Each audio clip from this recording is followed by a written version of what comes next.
Bim Santos is here in our studio to further clarify this. Bim, bottom line, first on the matter of the bypass, is there any truth to what that netizen, Mr. Angel Salazar, posted? And let's be clear about that also. The bypass pipe, as you reported, it is open. So yes, regarding the bypass pipe, MWSS has spoken saying that it is indeed open. Manila Water Services has spoken that it is indeed open. Manila Water has not explicitly said anything on the matter, but there is no reason for them to close this bypass pipe. Maybe to better appreciate this, we could go back to the diagram illustrating the water flow from Angat. So it goes straight to Metro Dam. Water collected from Angat goes to Novaliches Common Purpose Facility Portal. This is Maynilad's portal. And then La Mesa Dam, which is operated by Manila Water. So basically, if and when the bypass pipe, consider this as the bypass pipe, is closed, water from the Common Purpose Facility Portal will need to go to the La Mesa Dam for it to go through the intake pipes towards the treatment plants of Manila Water. Consider the situation now that water at La Mesa Dam is below critical.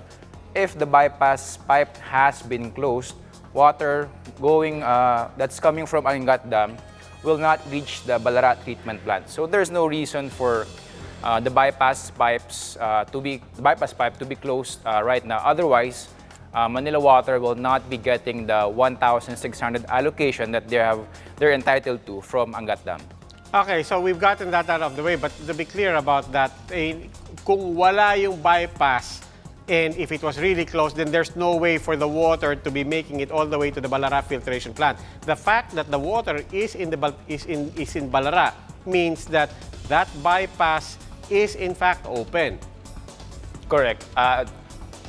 If the bypass pipe is closed, the La Mesa Dam needs to reach a certain level for water to flow through the intake pipes through the treatment plants.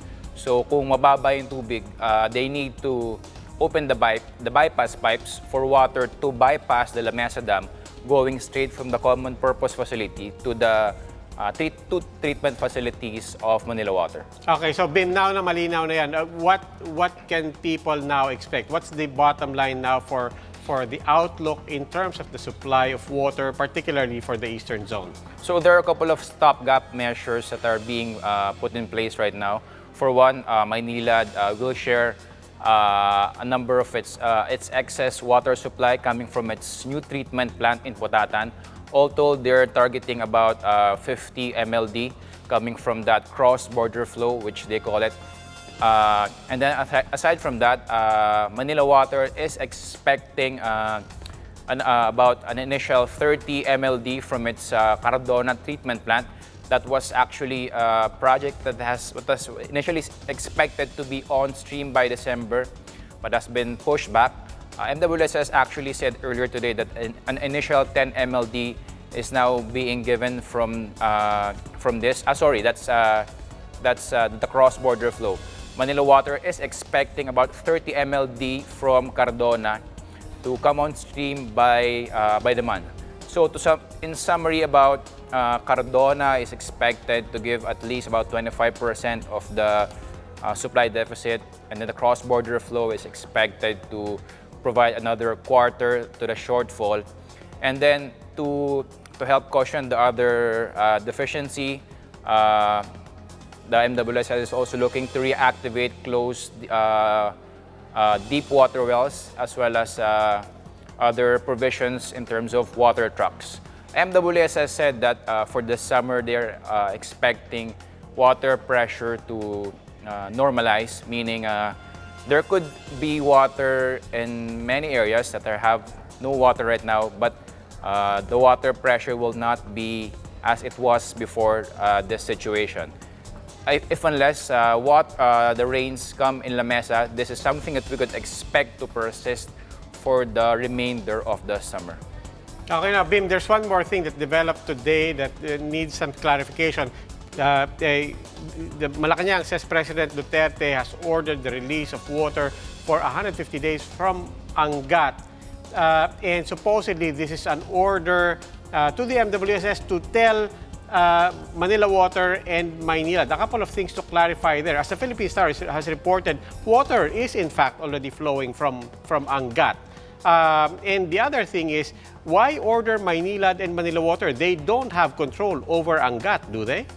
Yes, it's actually the NWRB, National Water Resources Board, that has a mandate in terms of the discharge from Angat.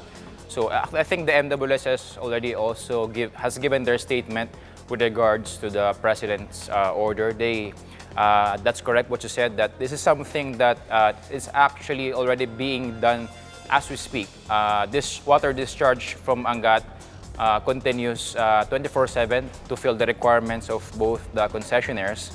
And something like Manila Water, as Manila Water explained, there are structural limitations in terms of the infrastructure. It's quite an impossibility to release water way ahead of what the pipes could accommodate. So I think, as MWSS also said earlier, this could be something by way of the President in terms of spurring action. But in terms of operationalizing what the order says, this is something that is also actually being done as we speak. Okay, maraming salamat, Bim Santos.